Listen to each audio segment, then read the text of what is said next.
Okay, so I'm recording this because I just learned something new today, and I'm kind of sad that I just figured this out.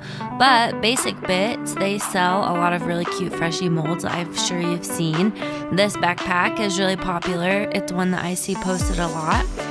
With cardstock especially, there's some really cute cardstock. And I just learned today that if you go to their group, which is Baysic Bits Molds, and then you click over here, so here's like their discussion. If you click over here to files, they actually have a ton of files for their Freshie molds. So I went ahead and downloaded a couple of those over here so you can see. But they have the backpack and they even include the sizing for you.